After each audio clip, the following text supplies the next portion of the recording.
Hello, and thank you for joining our webinar, Uncovering Complexities of Health Canada Product Monograph Labeling.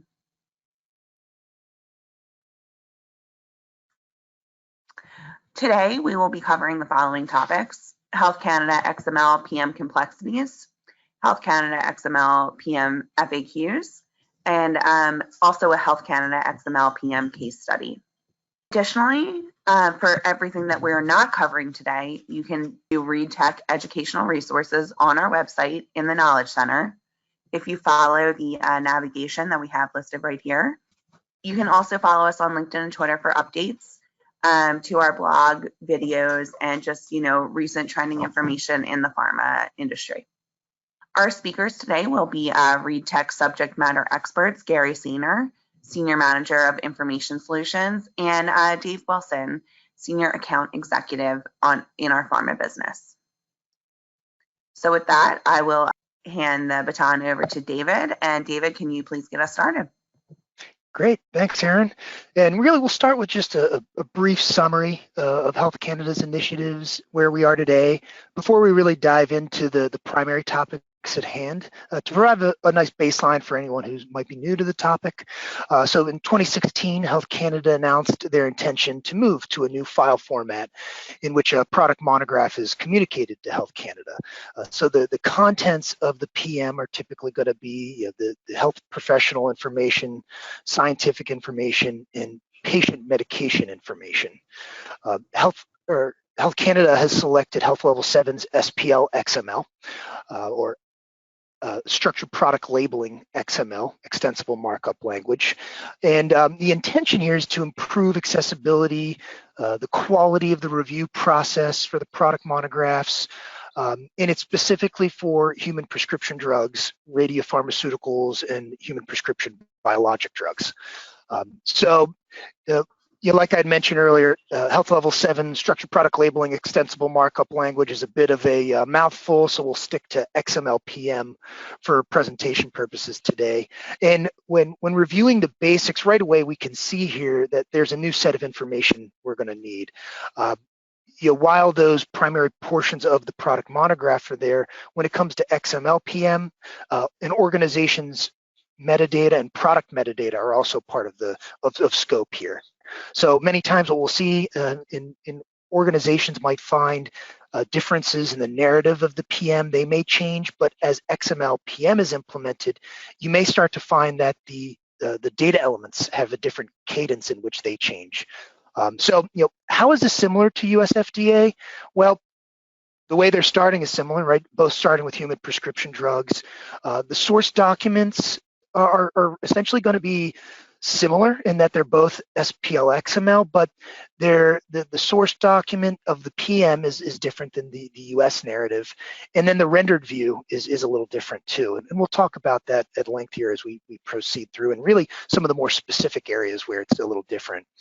And then Read Tech, we've been involved in this process since 2017, during the kickoff of the pilot testing. We've worked with several sponsors and are today supporting organizations that are participating in the voluntary production phase too. We're assisting and communicating with Health Canada, who's been making significant progress on the implementation. And with the remainder of our time here today, we will spend time reviewing some of the complexities that we've encountered or that industry encounters when implementing a structured format for your labeling narrative for prescription products. We'll reflect on some of the expertise we've gleaned over the years with the FDA version of this, but also our experience over the last several years in actual Health Canada's XML PM. So with that, Gary, would you kick us off with reviewing what we should keep in mind when transitioning PMs to the 2020 template in preparation for XML PM?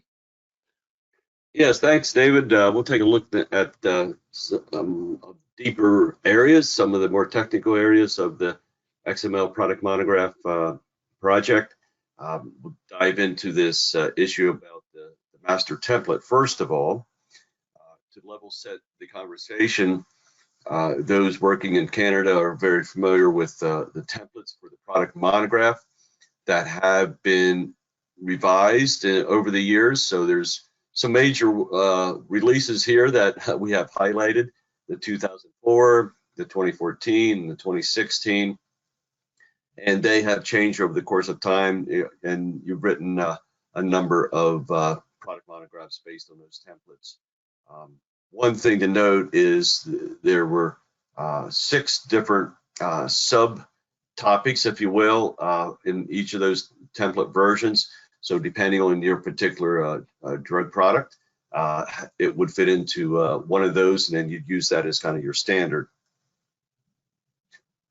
Now, what happened just back November 2020, so there was a finally a milestone that was met where Health Canada issued the guidance document product monograph notice, and document came out. So that was very significant, had a lot of good information about a new master template, and there was a reference made to a 2020 master template. So I think in the course of time, as Health Canada was looking at preparing this content in XML, one of the activities of the day, or one of the desires, was to perhaps revise the 2016 template, which was current at the time, and move it into a 2020 template. That particular master product monograph now combines all those different 6 individual topics into one master template. You still have some things to add or delete based on your particular scenario, but it's nice, concise, one template. It lines up very well with an XML template, which we'll go into. But that is the one and only version that is to be used when creating an XML product monograph. So you might have product monographs approved in your inventory with all kinds of dates and versions, but one of the tasks then would be to move that content into a 2020 template so that you would meet the regulations, first of all, and secondly, be prepared to move that content and prepare it into XML format. So this significant milestone referred to November 1st of last year. Any new product monograph, or if you change a product monograph, you will need to use the 2020 version. So unfortunately, that means a lot of revision work, a lot of reauthoring and reshuffling, and it's rather significant for those early years, 2014 and earlier. But when it comes to 2016, you're in a very good position. There's no significant content changes, but you can follow the footnote there. There's some changes. It's not exactly a revision that doesn't have any change. You do have to have some things that you need to keep in mind, some sections revised. Also significant is that the numbering was fixed for each of the sections, and this consolidation of the 6 templates into one. So we've been working with this particular 2020 template and talking to many of the manufacturers and so on. We have a couple notes for you to keep in mind when working with that template. That particular template is, I would say, relatively new. It's not mature. I think there'll be some minor changes over the course of time, but for the most part, it's doing the work. But there are some changes that would be expected just with any new document that comes out. So don't be too surprised if you see some minor changes here and there. Also, the controlled terminology on that very same November 1st date of last year, product monographs had to refer to a controlled set of terminology lists. And again, there's some items in there that you'll find that aren't quite fully rounded out yet. So especially in the French language section, you might find some omissions, but we do know that they're working on that.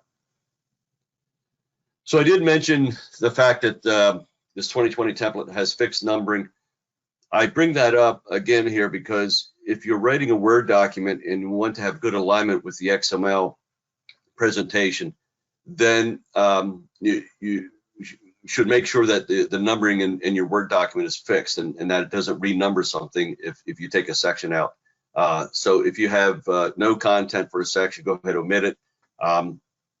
Here's an example of some of the issues in this chart where we highlighted, and this isn't all of them, but it's an example of a relatively new type of a standard being rolled out. Not all presentations and resources are in sync, so you can look at the difference between the guidance document, the word master, the control vocabulary, and the XML product monograph sample.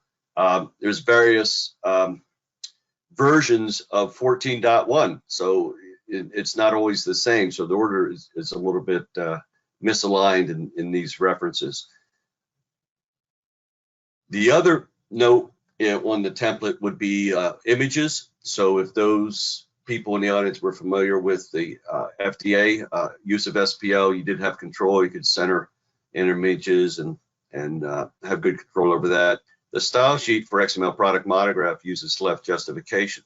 So we'll take a peek at that. There's a sample in the next slide here, but just be aware of that. So if you want good alignment, either you author your product monograph with left justified images, or realize that when the XML comes back and you do a side-by-side comparison, it's like, oh, what happened to my image? It moved to the left. Well, that's the reason why. The style sheet controls that and left justified. So the other note is on footnotes. We'll take a look at that. There is some style sheet and schema requirements there, numbering, location, linking. The bottom line in all these, as you move to the new template, is that you do communicate with Health Canada. So we did have conversations about this 14.1 section, for example, and received instructions about how to code that in XML and work through the differences. But as you come across these anomalies, it's highly recommended that you have a close connection with Health Canada and advise them of what you're finding. So this is the image that I referred to. Nothing new necessarily here to talk about, but just it's illustrating that you do have this left justified image. And then secondly, the other example would be on the footnotes. Now, if you use the default, let me put it that way, if you use the default presentation as style sheet, the marker for the footnote becomes this numerical count, this integer count, 1, 2, 3, and so on. And the presentation of that footnote by the style sheet is going to be at the end of the section. That could be quite different than the way you wrote it in the Word document, and the Word document might present it at the bottom of the page. So there's no page construct in an XML presentation, so it's going to go to a different location. So that's one of the first things that you ought to be aware of. The footnote as rendered by the style sheet will be end of section, not at the end of page. The other significant thing is that if you do make use of the style sheet, you do have a live link between the location of the footnote marker and the actual target. So I don't know if you can see on the screen here, but there's an underline under the 2. So this is a live link. If I were to click on that, it would drive the control down to the footnote. And in similar fashion, if I were to click down here at the footnote, it would take me back to the source. So that's a live link going back and forth, which is a very nice feature of using the style sheet. Now, there is this possibility of not making use of this style sheet, but coding the footnotes in as text. So there's some good news and bad news about that. You can use a custom marker other than the default 1, 2, 3.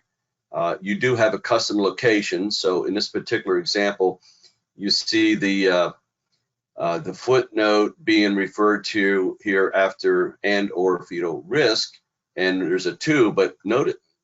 Well, maybe you can't notice it on the screen. It's very subtle, but there's no underline. This is not a live link. This is just a regular old text character.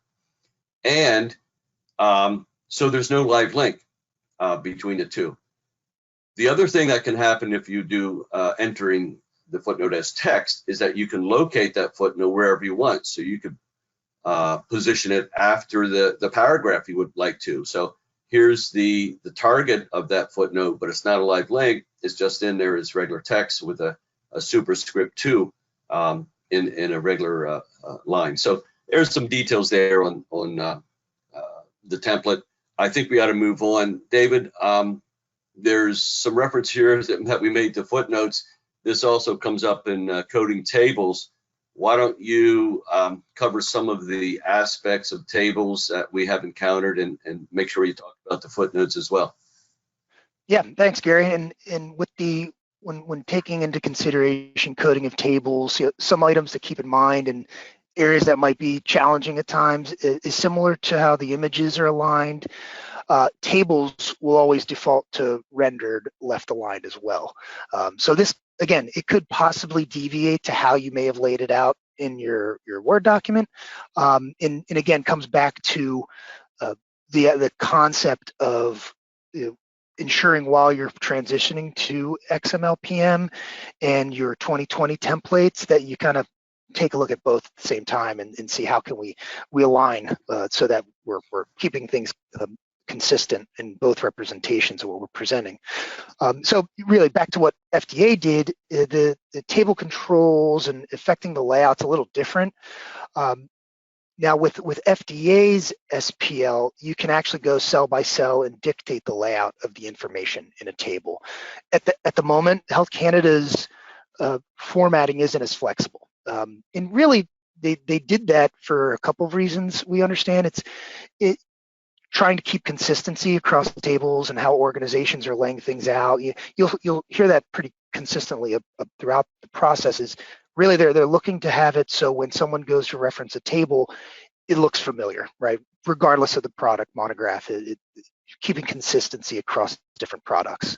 Now, that being said, though, when it comes to the nuances within the tables, within like the header of the cell, an individual can control in the USPI where it's going, but it's one common setting across Health Canada XML/PM. So essentially you're creating a common setting across the headers. While earlier I'd mentioned you can almost go cell by cell on the US SPL. But again, the intention is to align things uniformly across organization. And now the next slide, we'll talk a little bit about an example of how this is laid out, and very similar to what Gary was alluding to in narrative footnotes is footnotes that are being represented based on the style sheet versus those entered as text. So one of the other aspects to the coding of the tables is the more rows that you're entering, the less real estate you have in that table, and you don't have the ability to necessarily say how wide you'd like those tables to be. So it could lead to text being wrapped in different ways than you may have it laid out in your Word document. So that's one thing to keep in mind. But when we're looking at the specific footnotes here, when we're using the style sheet, it's using the asterisk, dagger, double dagger as kind of the standard within the style sheet. While when we're looking at the footnotes entered as text over here, this was an example where the specific footnotes are referenced alphabetically, A, B, C, D, E, F, right? So neither is necessarily wrong, but it's just one of these options might not be right, right? And at least how I look at it. And when you're looking at the idea of how this is laid out and the footnote enters as text, one of the areas here is like the A. If the next word there was an identity, but the A may be misconstrued as being part of the text there instead of being a footnote, the footnote that you're leading to. Again, the hyperlinking is broken when entering it as text. While when you look at the style sheet layout, it's very apparent that this is the footnote that it's referencing. When you click on the asterisk at the top, it takes you right down there. So, and the same being with all the other individual footnotes. So it just allows for better reading of the document, allows for better access to information when you're trying to look through. So it's just, typically the preferred method, not necessarily right or wrong, right, Gary? The preferred method being that using the style sheet to represent that. And what we find a lot of times is organizations in their Word documents might not be laying it out this way. And a best practice is, hey, let's start utilizing this type of footnote cadence opposed to like an alphabetical. The other thing you see is it then lays things out a little differently, right? It provides a little additional information between the text, while on the footnote entered as text, it really crunches a lot of that information together. So yeah, that's a little bit about coding tables. Again, there are a lot of complexities to a lot of this. And one of the other items that we were really looking at is being complicated are kit configurations. And earlier we were talking about the two primary components of a PM being the narrative and then the data elements. And data elements, management of data elements could be new. Gary's going to touch upon that and how some of the complexities that arise with kit configurations and in the narrative and along with the data elements. All right, very good, David. We'll turn our attention over to kits. There's just a couple of notes that we have regarding the kit configuration in the XML. As background, kits are not necessarily anything new. So biologics have been using kits for a number of years. And will continue to do so. There's other pharma kits and so on. But the reference to the kit shows up in various sections of the narrative. So starting off with the title, there might be some indication that this is 2 or 3 parts in the product. Certainly in the dosage form, strengths, composition, and packaging section, that we'll get into the fact that there's multiple parts. And the patient needs to know this as well. So they need to be alerted of what the parts are, perhaps some instructions on how to assemble the parts, how to administer it. Maybe there's some reconstitution that needs to be done. Anyway, there is references to kits in the narrative. And that's just pretty much regular text that can be handled. Now, when it comes to coding the kit, remember there's this section that is referred to as the drug metadata that includes a lot of references to this slide or references to the particular part, and that it also collects that information in a standard set of codes and makes it available for computers to process that information later on. So that is where this table, the rendered table, comes from. And that's relatively, or that is new, that never before had to be in the regular product narrative or product monograph narrative, and certainly not in as you author it. But when you build the XML, you have to put this layer, this additional content in. Now, the good news is for those that had been working with US FDA SPL, it's the same structure and same schema that comes into play, but it is different than using the XML and trying to code it as a single product. So you have to understand the fact that there's information about the product kit. So at that level, there's attributes. And then for each individual part, there's another set of attributes just for that part. As an example, we put in here that you could have multiple dates of initial authorization. So the approval could be done at the kit level on a certain date. And let's say there's 3 parts, maybe there's 3 independent dates for when those individual parts had authorizations. And it is possible that each of those parts might have a packaging level. So you come into play that you have 3 different types of dates, and you do need to keep that straight. So this is a particular attribute that actually flows into multiple places. It takes a little bit additional study to build that, but for the most part, if you identify the kit and identify the particular metadata for it, then the XML is straightforward, and at least the specs are straightforward. You can follow the instructions to build that. So that is what we want to cover on kits. David, the next section, a little detail that we want to jump into is creating these particular product monographs in 2 languages. So that's nothing new necessarily, but you've always been doing English and French for those that have been involved in this. But now we have a little bit of a nuance where both the English and French language need to be represented in the XML. So David, can you cover that topic for us?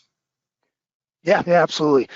Yeah, like you had mentioned, it's nothing new, right? There are the 2 languages, but what is a little different, right? And for those of us that have done any SPL for FDA-related registrations, it's one single language, one single file. With Health Canada XML PM, we're looking at 2 unique files.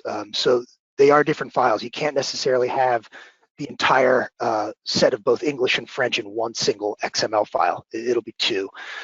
The other piece of this is that that then means you're getting 2 independent set of kind of SPL folders or packages being delivered. So with that, images are also required to be translated unless there's no text in the image. So with the 2 files you're creating, there's going to be 2 sets of images, especially if there are different languages, and ensuring that information is all being represented and laid out properly is very important.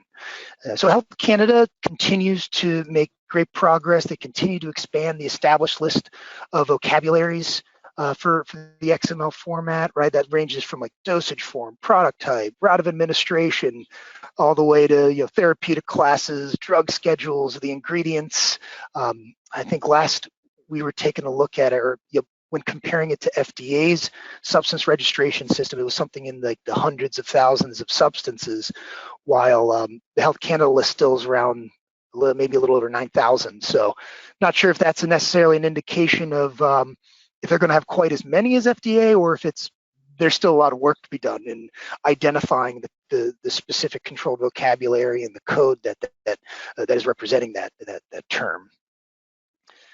Now, the other piece of this is then confirming the translation at each step of this migration to the 2020 template.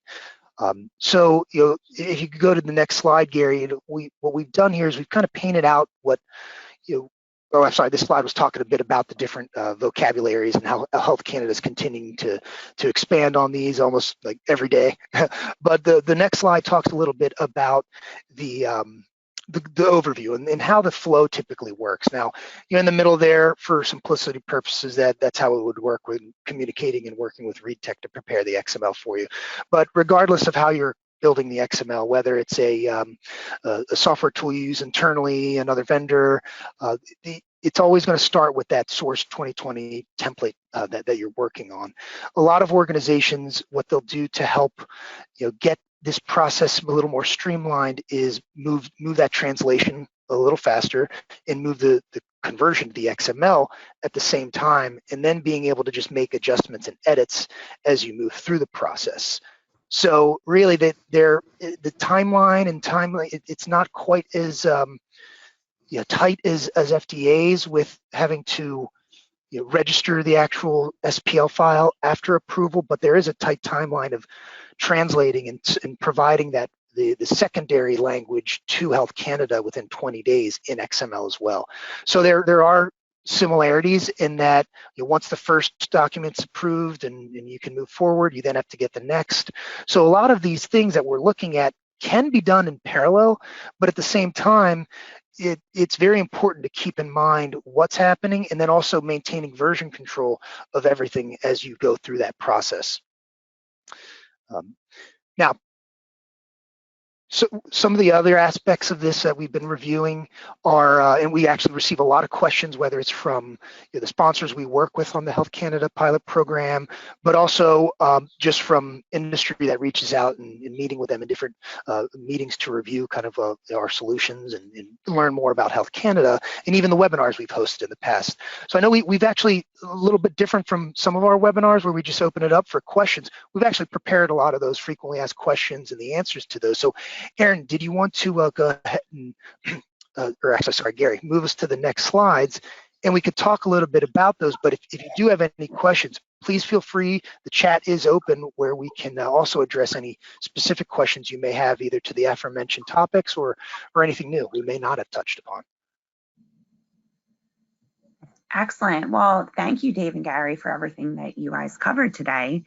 And Gary, if you can move to the next slide, I think we'll jump right into some of our frequently asked questions. So the first question that we find ourselves getting very often is what types of product monographs are in scope? Yeah, so human, sorry, go ahead, Gary.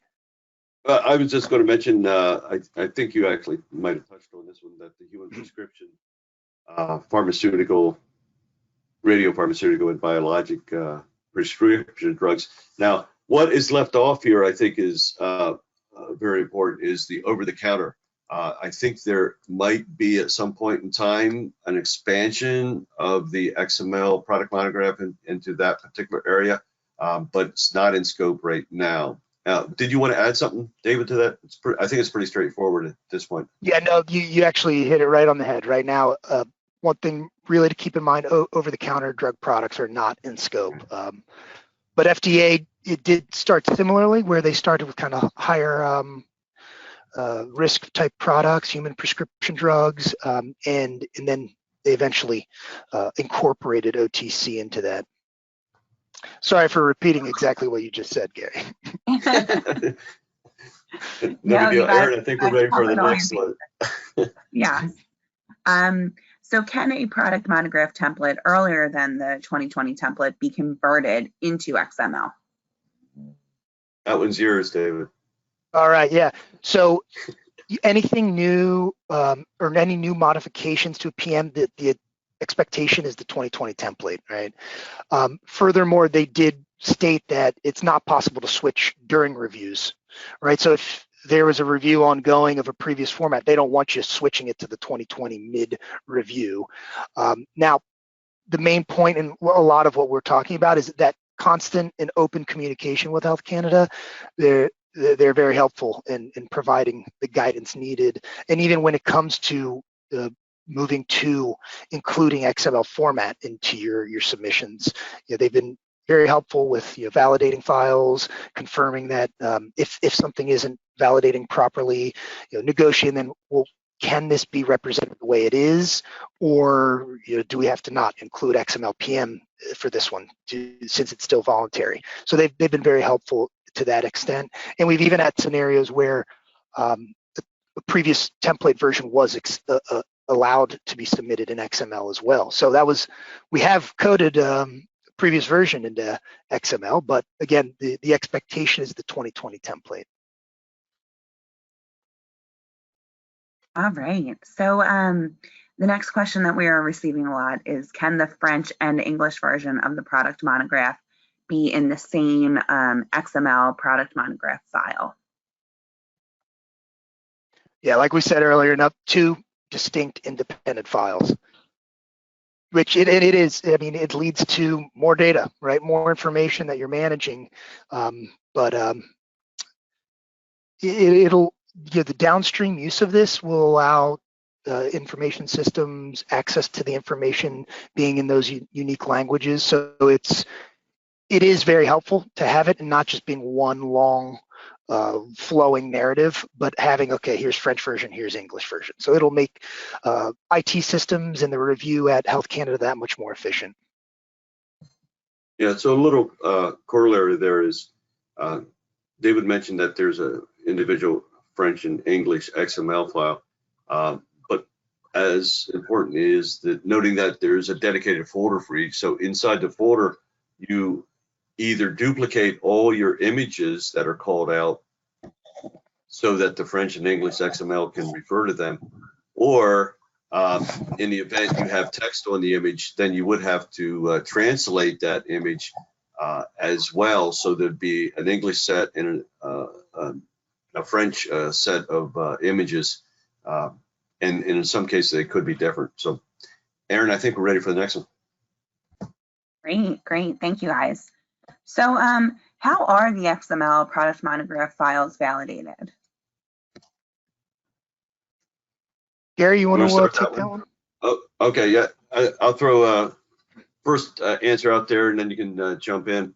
The Health Canada is approaching this validation task differently than the US FDA. So those that are familiar with the US FDA approach was that not only did they have an internal validation engine for actual documents that came in the front door, they would verify them against the business rules, but they also made available a public validator so that a labeler could submit a particular instance of the drug labeling and have it validated offline.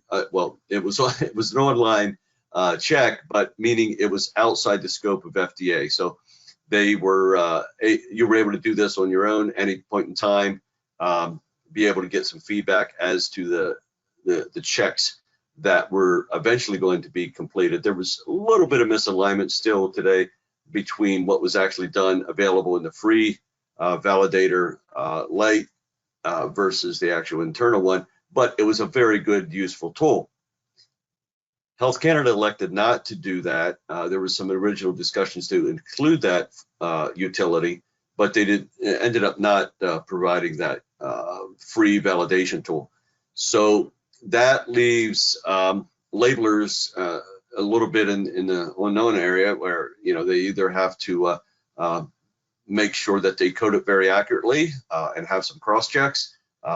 They could approach it and try to build their own utility in-house.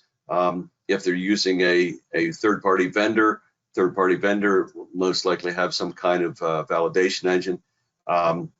We here at RETEC are doing the latter. So we're having a validation engine fine-tuned so that it would be able to do a check and replicate all the business rules long before you even submit, so you can get some early feedback while you're authoring and creating the languages and so on. So that is a omission, a gap, if you will, as provided from Health Canada when you compare it to the FDA. They did recommend that industry comes up with some kind of a solution so that I think they want high quality and valid XML documents to be received, so they're not working on errors continuously and error messages. But the other thing I just wanted to touch on here, I think we have time, Aaron, in the same vein as the validator, the free validator that FDA provided, they also provided a free editor. So you could actually go in and author some content for the US SPL using this tool, and therefore you could create and also check, you know, outside or prior to the submission, put it that way. So in the same vein, Health Canada elected not to provide a free editor, an online editor, and again relied on industry to provide that gap.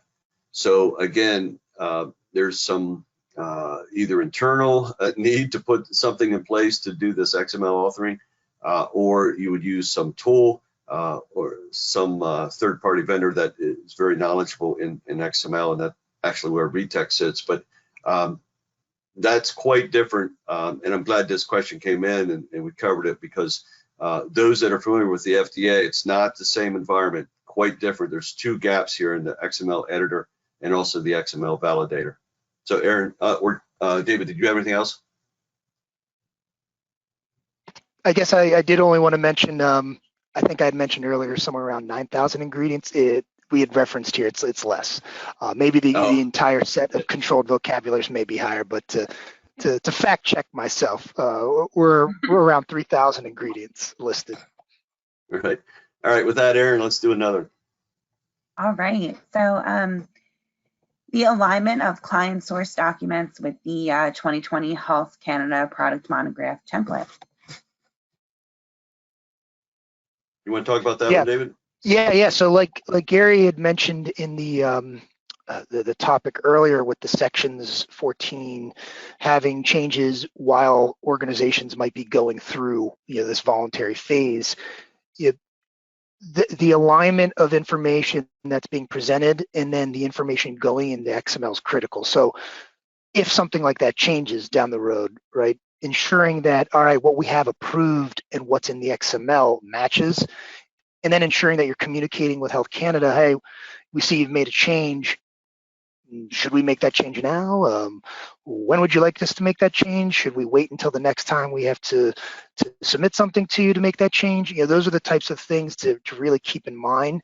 But aligning the source document with the XML, in our experience of having worked in the FDA side, is very helpful, right? And because then it leads towards it actually doesn't necessarily lead towards it, but it can eliminate in many cases what might be deemed as like suboptimal labeling, where information might not necessarily be matching from a source to then what is actually going out to the public. Actually, we did have a question come in that's somewhat related to this and some of the topics we touched upon earlier. I'm going to take some of the answer, or confirm with some of our experts on the back end, but I believe what's being asked is, so the question was, can you comment on live linking non-numbered items? Does the ReadTech platform change bookmarks to live links? Or is that only available in numbered items? So if this was a question about footnotes, whether in the narrative or in tables, specifically the linking that's being created is part of the style sheet. So when our platform and our service, when we create the SPL file, we are very strictly following the implementation guide and style sheet. Now we can make custom work instructions based on different organizations that if you prefer it to look like in text versus the linking, we can do that. However, we tend to follow from, if we're just given a source file, we follow that implementation guide and then the style sheet so that it does link. If that doesn't answer the question that you were asking, please shoot us a note after the fact, and we can make sure that we have some of our other subject matter experts address it. Unless, Gary, bookmarks, is that something different you believe from the No, the bookmarking for the internal document references and targets is supported by Health Canada, and we here at ReadTech, build the linkage as necessary as we find it in the Word source document. So you can have a link to a particular section or a particular paragraph or even word, and then build a live link back and forth. So many times this comes up when you are discussing a particular topic and you want to refer to another area inside the product monograph. So you put a link in there, say, blah, blah, blah, this is discussed over in section, 14.3 or whatever, and then you can put a live link to it. So that is currently supported, and we were able to do that. Okay, so I am actually going to throw you guys for a little bit of a loop. And we did get an update to that question that it was not meant to be linked to footnotes, but just the general text. Great. So that bookmark that Gary had just explained. Yeah. Perfect. Yeah, it could be any section, paragraph. It couldn't be down to the individual character for that matter. So you can bookmark anything and then have the live linking to the target. Excellent. Okay, thank you guys for covering that. So I think, are we ready to go to the next page, Erin? I think we are. Okay. But I am getting several questions before we jump back into the FAQs. I am getting several questions just related to timing and when we need to convert files to the 2020 product monograph template. If you guys could cover that a little bit. So when we would be able to do that? When it's required. Oh, when is it required? Mm-hmm. So I'm going to back up here real quickly. And David, I think you covered a little bit in the timeline right here. So that has a, sorry, I got ahead of myself here. Pushing the buttons too quick. All right, yeah, so we're in sync here. There's a voluntary period now. You want to talk about that, phase 2, and then we expect the phase 3, right? Right, yeah. So the XML PM, we're still in the voluntary phase, not yet mandatory. From what we've read in the regs as of November of last year, all new product monographs are expected to be in the 2020 templates, and updates to existing products should also be transitioned to the 2020 template. Again, like I'd mentioned, constant communication with Health Canada helps there, though. So if we have heard of organizations that say, "Hey, we know you want us to change to this template, but can we keep it in this template?" And then that might get you might get authorization on that. But the regs we've read say as of November, the PM template should be in the 2020 version for all new PMs that are being submitted and for updates to existing. So there's two topics here and two dates.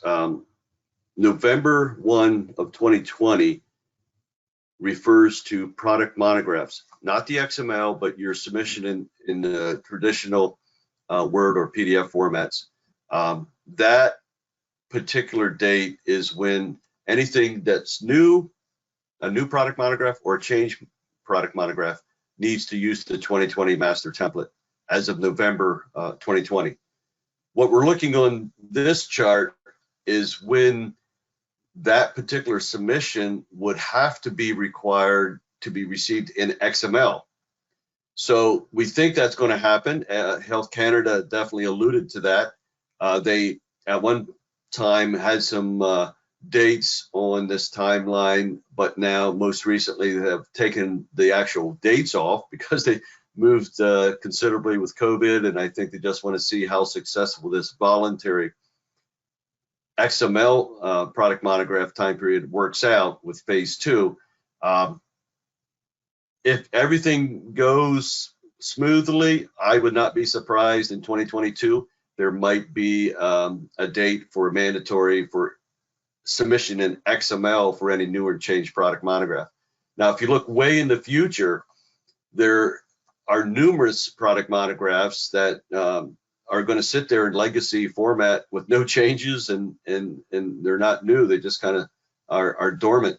There was even this thought, and in some of the earlier discussions of product monograph, that perhaps at some point in time, those legacy product monographs that had not had any changes, they might be required to be resubmitted in XML product monograph format. So that is really conjecture way down the road. I personally, and again, it's not a Health Canada date, but there might be something in 2022. Hopefully that answers the question, Aaron. Yes, thank you guys for covering that. And Gary, sorry to throw you for a loop again, but if you could go back to, yep, perfect, thank you. You're way ahead of me.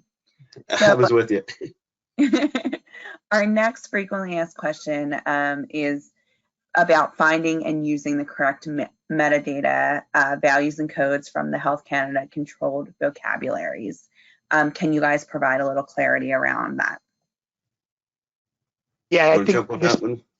Yeah. This is specifically those of you that want to participate in the voluntary phase, right, where metadata values, controlled vocabularies are still being developed and solidified. There could be a scenario where the product you're looking to prepare an XML PM for is missing some of those key values. So keeping that open line with Health Canada, communicating with them, even going through the process of building the file and having it validated and understanding, yet we expect to have a validation error at this specific value, and then working with them to understand, okay, how would you like that represented right now? Sometimes it might be, oh, we'll add that value, and then they add the value. Sometimes it might be, keep it this way, and then you maintain it in that method. But the idea is this is they're progressing, things are moving, and if you're looking to participate now before everything's finalized, it's possible, right? You can start getting the going through this educational process of learning the XML PM process now, and just because there might be items missing, there is a way to continue to work and move the process forward. Great, thank you, Dave. So the next question that we get a lot is related to the presentation and navigation issues due to the Health Canada XML style sheet. Can you guys, again, provide a little clarity around that topic? Yeah, I'll jump in real quickly on this one. I think the stealth sheet. It has ongoing significant changes over the course of time, so it's ever ever improving. Put it that way. That you can exercise that if you're in like an XML authoring tool or use a web browser. You'll be able to navigate. I will say the table of contents panel on the left-hand side is very nice. It allows you to see the full, kind of like an index, or be able to jump from section to subsection, and that works very nice. That is not a problem. At one point in time, there were some issues, but not now. And we'll see about any of these little anomalies. I think Health Canada, for the most part, has been doing a pretty good job cleaning those up. So, Aaron, I think the answer here is just wait a little bit. It'll improve. And a recommendation that if you do have a problem or experience some kind of a weird behavior, I'm sure Health Canada would like to know about that. Every time we've reported something like that, it's always been well received, and they like feedback. So go ahead and give them some feedback if you see a particular issue that doesn't seem right. Great, thanks, Gary. And additionally, are there any issues with French translation, such as coding the French version, reuse of the English structure, or using approximately 5 unique French characters? Yeah, I haven't heard anything on this one, David. Our operations team has been doing the French translation work and coding that. Now, I should be clear that we don't do actual language translations, but we've been able to code French without any issues.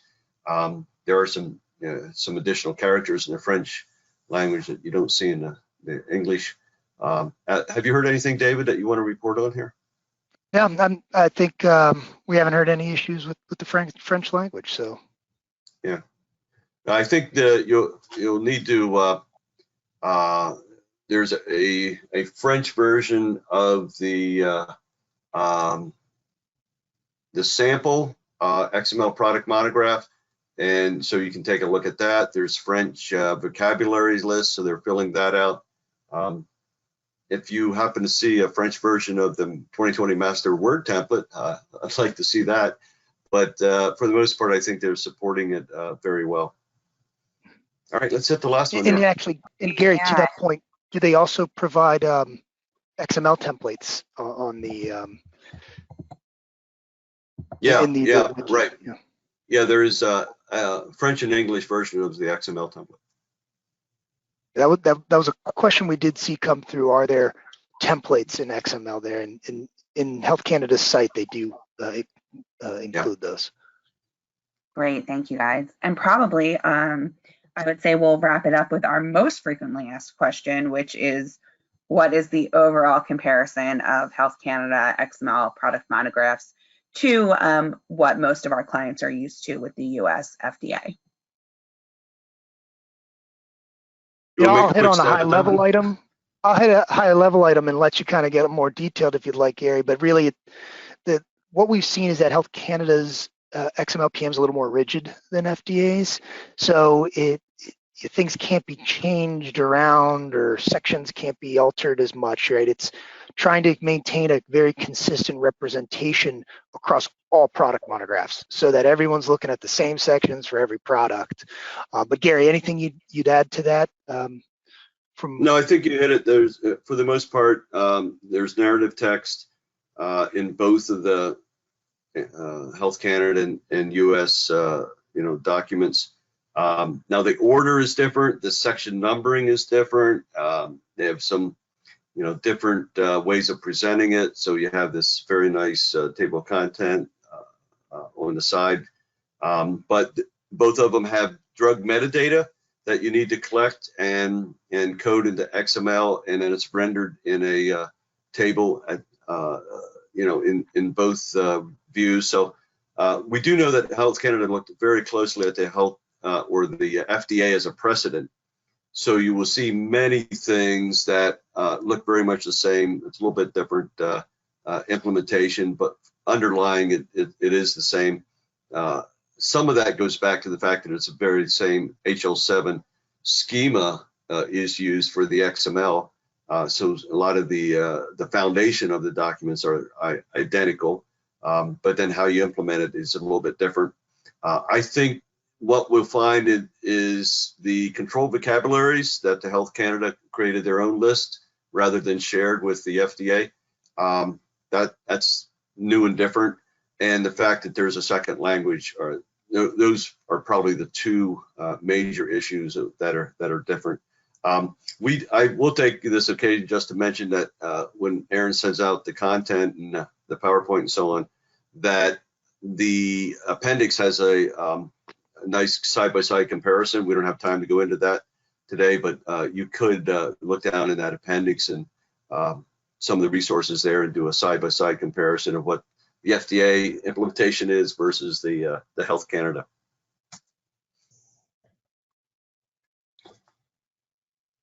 So do you want to mention or introduce this case study? I think we have a few minutes. We'll just go through a quick scenario here.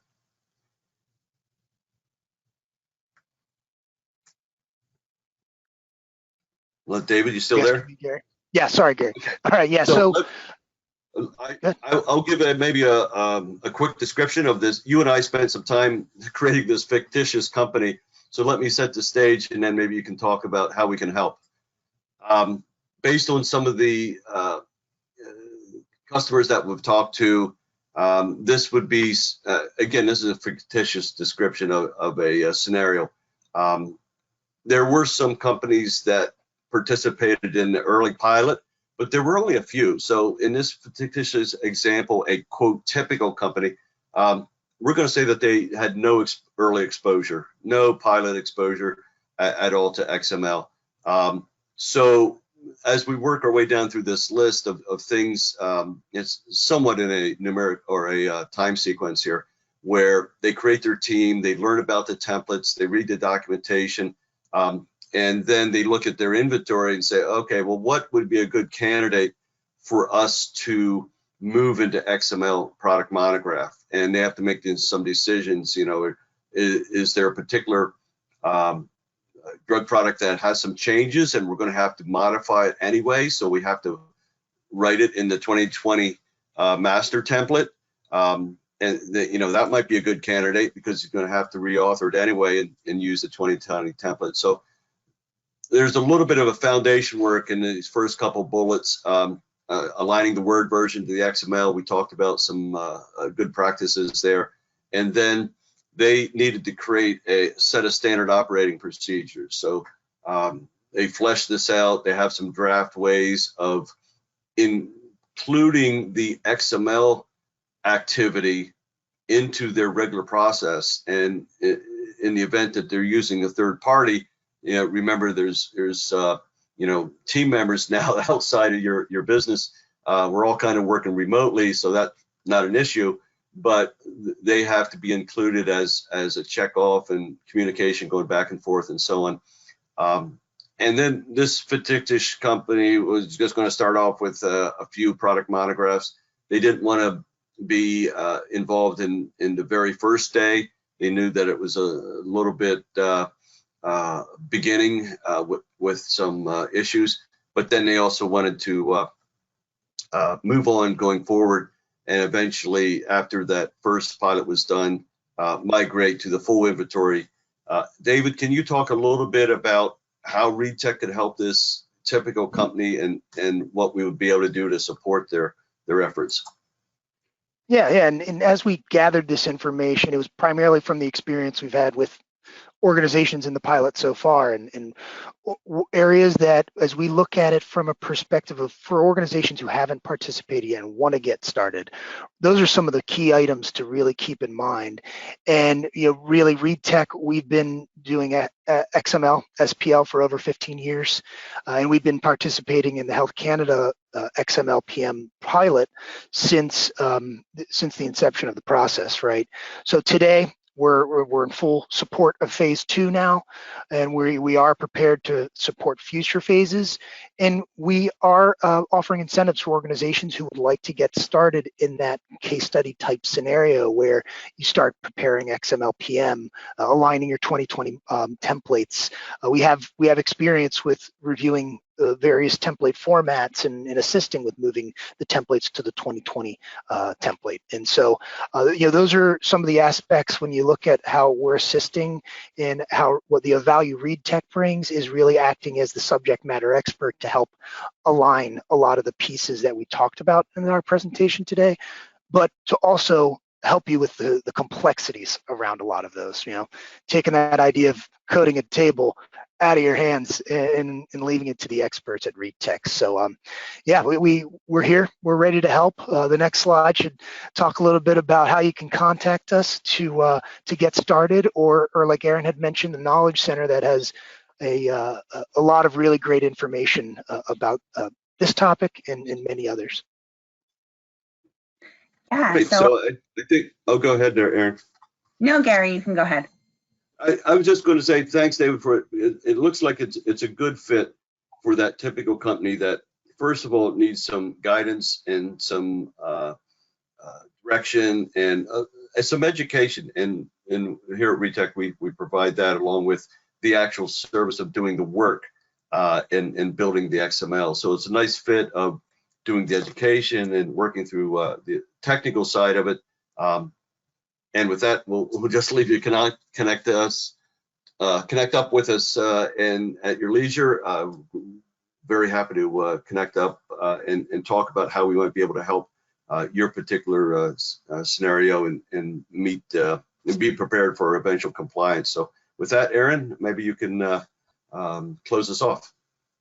Absolutely. Well, thank you, Gary and David, for all the insight that you provided today. And again, as Gary and David both mentioned, we do have our resource center on our website that is just full of blog posts and all of our past webinars regarding Health Canada and other topics as well. You can also follow us on LinkedIn and Twitter to get, up-to-date updates. And of course, we will be sending this presentation out to everyone who registered within the next few days. So I appreciate you all taking the time to join us today.